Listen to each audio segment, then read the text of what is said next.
It's time for another edition of the Agents of Inclusion podcast brought to you by Special Olympics and Odyssey. I'm JR from the JR Sport Brief Show on CBS Sports Radio. Every Wednesday, we drop a new episode highlighting how we can utilize sports to be more inclusive and bring us together.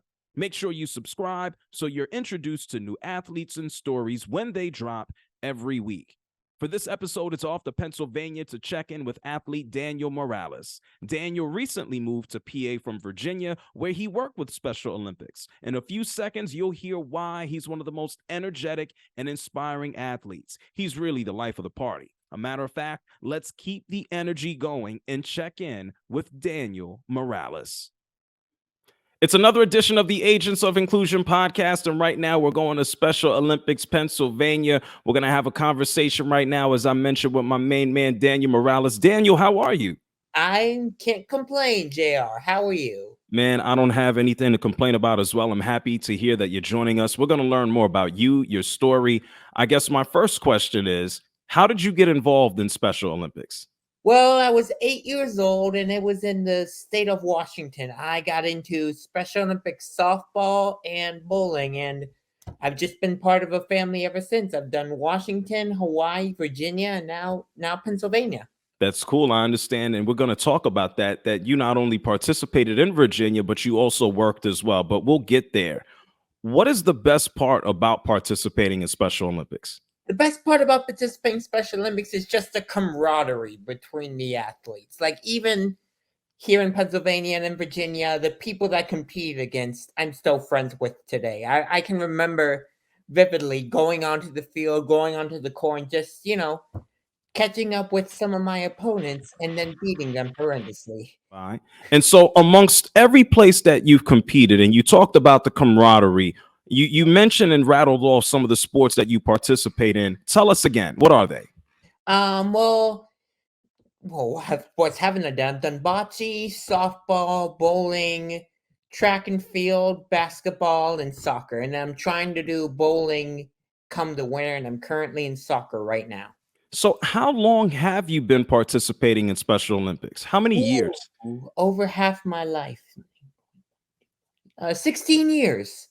That's a good amount of time, man. And so what initially attracted you? Was it a friend, a family member? What brought you into the family? I believe my mother got me into it. I'm like I said, I was only 8 when I got into it, so I'm too young to remember, but I believe my mother initially signed me up for Special Olympics softball, and yeah, that's what got me into it. That's pretty awesome, man. And for what you're doing in Pennsylvania now, what does your participation currently look like? Well, my participation is currently, whenever they need someone to hold a banner or someone to go out and, speak about Special Olympics, open the sheets. I've done a couple of those, they call me. I can dig it, man. Well, I can certainly understand why. You have the gift of gab, man. You're a great person to talk to. Have you always been this way, talkative and open, expressive? Well, from what I've told, yes, except for the first 3 years when I was nonverbal. So what helped open you up to be such a great communicator? Oh, just great people that I've been around with. Well, my family, obviously, all my friends, but I think mostly my grandfather. He's been a politician for, God, as long as I can remember, way before I was born. And, he's like me. He has that gift of gab, and I like to think that he passed that on to me.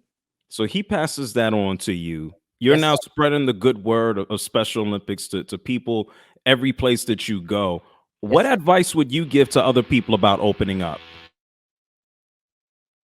I would say never stop looking what. Let me start over. Don't stop at what you're good at.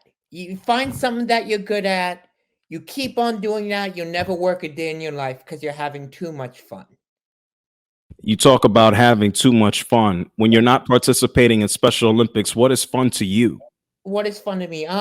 Cheering on my New York Giants despite our loss last night. Anything. Walking around, playing video games, reading, and watching Netflix. So yeah. Well, let's go back to those New York Giants, man. What do you expect from the New York Giants the rest of this year? Us to have Ooh, definitely Saquon to come back, get a lot of rushing yards. Daniel Jones to get a lot of fantasy points. I have him on a fantasy team this year, but hopefully not to have us. Not, I'm not expecting playoffs, honestly, from how we've performed the past couple weeks. But just as long as we have a winning record, I don't care. Or That close to a winning record. that was going to be my next question. If you thought they were going to make the playoffs, but you kind of answered that. So what team do you think is going to probably be back in the Super Bowl? You think it's going to be the Chiefs again? Ooh, I hate to say it, but I have to say the Eagles. I have to say the Eagles. They have a great team, great coach. I wouldn't be, like you said, I wouldn't be surprised if we had a Chiefs Eagles rematch I in the wouldn't be. Super Bowl. I wouldn't be either. I think it's kind of amazing that you participate as an athlete with Special Olympics. You're a huge sports fan, obviously, as well. Who helped open up the world of sports to you? Like, who put you in front of the NFL? How did you fall in love with football? Who did that? Okay, this is one of my favorite stories. So, when I was 8 years old, my parents dragged me to a Super Bowl party. Now, I had never watched the Super Bowl before. It was Super Bowl 42. It was Giants Patriots. Yes, Pats. It was the undefeated game. And I was actually rooting for the Patriots because I heard this talk all week on TV.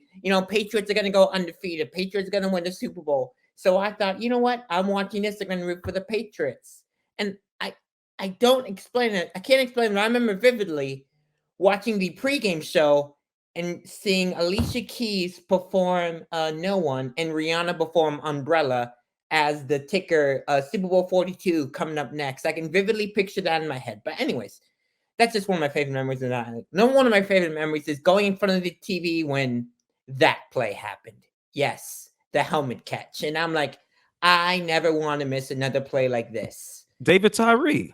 David Tyree, absolutely. And I remember going to school the next day and expecting a bunch of people making fun of me for cheering on the Patriots. So I said I've cheered on the Giants, and I've been a Giants fan ever since. Oh, listen, man, that's a cool story. I think that's a cool way that's not a bad game to get really like introduced to sports and fall in love with it. How would you say for you, sports has changed your life? How has it changed your life? Ooh, sports has given me a reason to wake up in the mornings, Not just watching, but competing as well. It's getting me active, it's getting me out of the house, it's getting me a bunch of new friends that I never would have had otherwise. It's giving me a reason to live, I Giving love me it, a reason man. to live, a reason to be, and I'll forever be thankful. And not just football, but baseball, basketball, hockey as well. So when you talk about all these sports that you watch and then you also compete in and you do so much public speaking, what is the main point that you try to convey to people just to get involved with sports? Like people who have no idea about Special Olympics, what's like the main thing that you tell them about being involved and the benefits of it?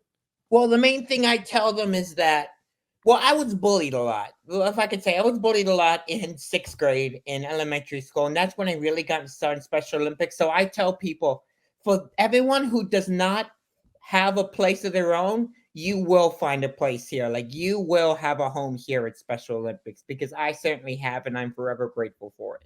And I I try to spread that message everywhere I go. I know you talk about your grandpa helping to inspire you to speak Yes. and be more open. Yes. What inspires you to keep going now, man? One spice to keep me going. It's my family. My family's been behind me every step of the way. My brother, my mom, my dad, my grandfather, my late grandmother, God rest his soul. But you know, just them encouraging me, and even not just my family, but I consider my second family, my Special Olympics family. Like even in Virginia, I'm still good friends with those people, and they encourage me. I tell them all my Special Olympics news and sports and forthcomings, and just the encouragement that I've gotten is amazing. I love it, man. So, what else are you into? I know you mentioned Netflix. What else are you doing when you're not into sports, man? What else is going on? Well, I've been trying to catch up on the Scout Program and on the Scout Program manga, and I've been trying to find the full color manga for a while because I got into the movie this past year, and What help me out? Help me out, Daniel. What movie is it? I'm not a movie guy. it's Sorry. called Scout Program versus the World. It was based on a movie in 2010. It's this Canadian teenager named Michael Cera who has to fight 7 evil exes to date Mary Elizabeth Winstead's Ramona Flowers. And the cast, I swear, one of the best before they were famous casts ever. You got Chris Evans, you got Brie Larson. Those are the only two that come up. You got Aubrey Plaza. You have Macaulay Culkin's brother. You got Kieran Culkin. Wow. Yeah, just one of my favorite movies. And Netflix is coming out with an anime in a couple months. So I'm trying to, absorb everything I can before the anime comes out. Oh, listen, man, you're ahead of me. All I kind of just watch sports, and my knowledge pretty much stops there. I know sports, music, and what's going on in the world. I gotta catch up to you, my man. How do you find time to manage this? How do you find time to have balance with everything that you do? Well, I try to set a bit of time each day to myself, to just sit back, relax, and crush some noobs in FIFA. I love it, man. Or, If or, FIFA, you beat what team do you play with in FIFA? Mostly the Washington Spirit Okay. or the U.S. women's national team. Okay. I don't care about the ultimate team. I don't care about any of that. I just do the tournaments, World Cup, and that's it. Man, it seems like you do so much, whether it's the sports, the activities outside. What is a goal that you haven't accomplished? What is something that you want to get involved with and do? Well, something I've always wanted to do, and it's been my dream for years, is to somehow get my way onto the NFL network, just to be around those people, network, maybe get on ESPN and just, surround myself with people who follow sports much more than I do, You want to be a sports broadcaster. Yes, sir. I've had that dream ever since I was little. Now Ever since I remember. we've had RJ Nealon here on the show as a guest on the Agents of Inclusion. Tell me about the project that you're working on. I know he also is a broadcaster, covers MMA, and he's Yeah. active. What are you guys working on in the storytelling space? We're doing for those of you that don't know, it's the first ever Special Olympics North America athlete storytelling series. And we have people from Minnesota, we have people from up north in Canada, a few other states I'm blanking right now, and then Pennsylvania, which is me. So RJ is going through and he's teaching us, how to tell stories, how to interview, how to write stories. And we're writing stories right now based on someone in our Special Olympics community. So, yeah. That's awesome, man. RJ's a cool dude. We interviewed him here, as I mentioned. I've had a chance to meet him in person and talk to him about all the work that he's doing. So that's a good person to learn from, man. He really is. He is an amazing person. I can When agree with that. Now I asked you about your goals and what you want to do moving forward. Do you have any favorite memories with Special Olympics? Any awards, any recognitions?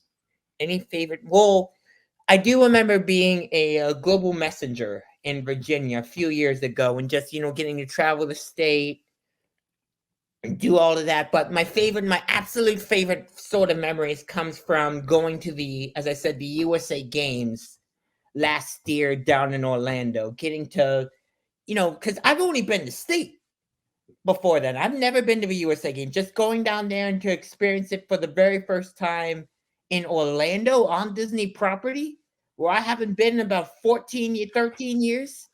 That was just amazing. And the celebrities that were out there. You kidding me?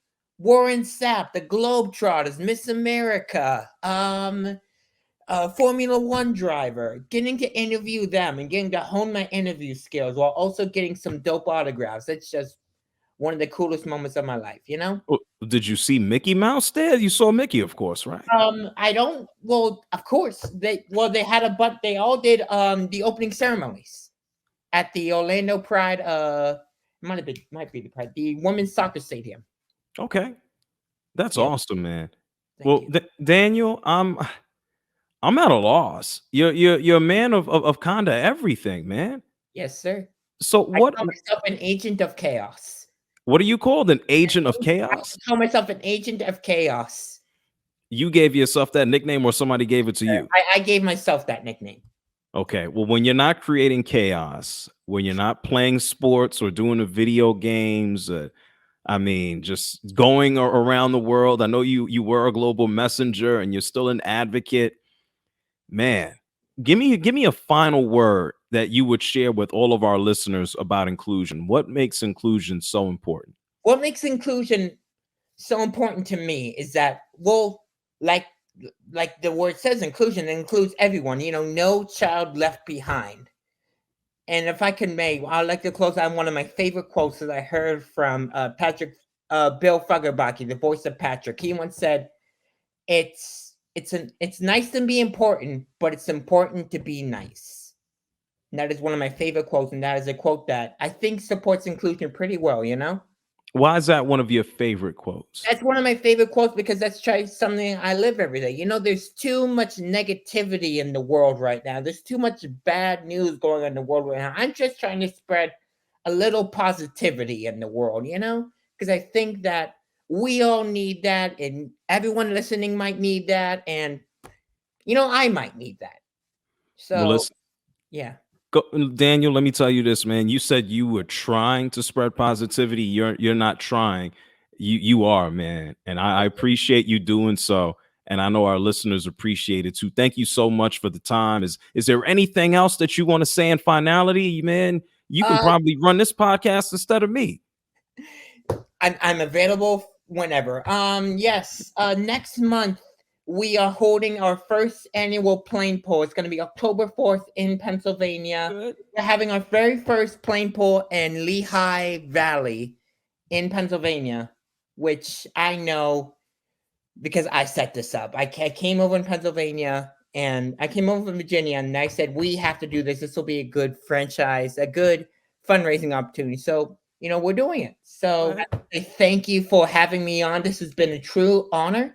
And I would love, and I thank you for giving me the opportunity to spread my message of kindness and inclusion all over the world. Hey, listen, man, the world needs it, and I'm certainly happy and glad that you're doing your part. Thank you, Daniel, so much for joining us here on the podcast, okay? Thanks for having me, JR. No doubt about it. It's Agents of Inclusion. Thank you, Daniel, for bringing the energy, the fun, and the jokes. And for anyone in Pennsylvania, you heard him talk about the plane poll. It goes down October 7th at Lehigh Valley International Airport. It's a competition to see what team, a team has 25 people each, can pull a FedEx Airbus airplane the fastest. They use a giant rope. It's crazy, but it raises funds for a great cause, and it's fun. Let me say that again. Just go ahead and search Special Olympics PA plane pull. Thank you so much, Daniel, for sharing the information. And if you're in Pennsylvania or if you're outside of the state and you want to support, go to specialolympics.org to see how you can get involved. I'm talking playing, volunteering, coaching, and more. There are events all year round, all over the world. Go to specialolympics.org to find out more. I'm JR from CBS Sports Radio, and this is the Agents of Inclusion podcast brought to you by Special Olympics and Odyssey. New episodes drop every Wednesday, but don't just follow and subscribe. Embrace others, help people out, and please just be inclusive.